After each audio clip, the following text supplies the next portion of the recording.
Sa marâtre lui a interdit d'aller au bal royal, sans imaginer qu'elle était la véritable propriétaire des pantoufles en verre qu'une fille mystérieuse avait portées pour danser et conquis le cœur du prince lors du bal. Partie 2. Les histoires des Pieds-Pots. Un matin, le calme habituel du village fut rompu par le galop d'un cheval. Un messager royal, vêtu de tissus éclatants, s'arrêta sur la place du marché. Le son d'une corne de brume fit sortir tout le monde des maisons. Le messager déroula un parchemin et cria d'une voix de stentor: « Peuple du royaume, écoutez les paroles du roi Caligoro. Pour célébrer la maturité du prince John, un bal royal sera organisé au palais. Toutes les jeunes filles, sans exception, sont invitées. Le prince choisira sa future épouse parmi vous. » Le village explosa de joie. C'était l'événement du siècle. Chez Mama Sarou, c'était l'hystérie.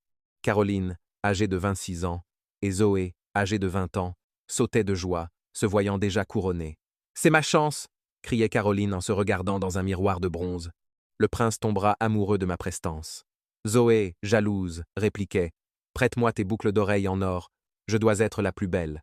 Il me choisira, j'en suis sûre. » Mama Sarou, âgée de 44 ans et les yeux brillants de cupidité, promit d'acheter les tissus les plus chers et les parfums les plus rares pour ses filles.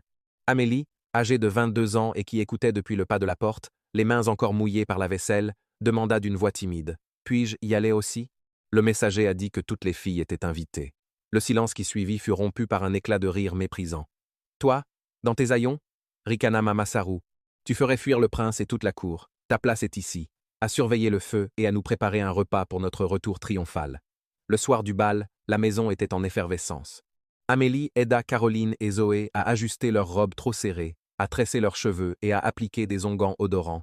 Quand le carrosse ou la charrette de luxe vint les chercher, Mama Sarou lança un dernier regard dédaigneux à Amélie avant de partir. La jeune fille se retrouva seule dans le silence pesant de la demeure. Le cœur brisé, elle se traîna jusqu'au vieux manguier derrière la maison, l'endroit où elle se sentait le plus proche de ses parents.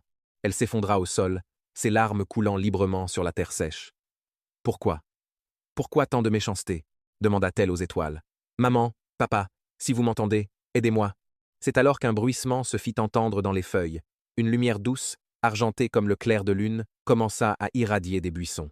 Une vieille femme à la chevelure d'argent et au regard d'une infinie bonté apparut devant elle. « Ne pleure plus, mon enfant, » dit-elle d'une voix qui ressemblait à une caresse. « La pureté de ton cœur a été entendue.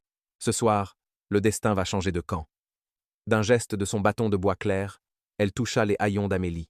Sous les yeux ébahis de la jeune fille, les tissus déchirés devinrent une robe de soie scintillante, couleur d'aurore. À ses pieds, des pantoufles de verre, fines et transparentes, apparurent. « Va au bal, Amélie, mais souviens-toi, à minuit, le charme se rompra. Tu dois être rentrée avant le dernier coup de cloche. » Le palais royal était une forteresse de lumière. Des torches illuminaient les jardins, et la musique des tambours et des flûtes s'entendait à des kilomètres. À l'intérieur, la noblesse et les villageois se mêlaient dans une danse de couleurs. Caroline et Zoé, dans leurs robes criardes, tentaient désespérément d'attirer l'attention du prince John, âgé de 23 ans. Mais le prince, bien que poli, semblait s'ennuyer. Il cherchait quelque chose, ou quelqu'un, sans savoir quoi.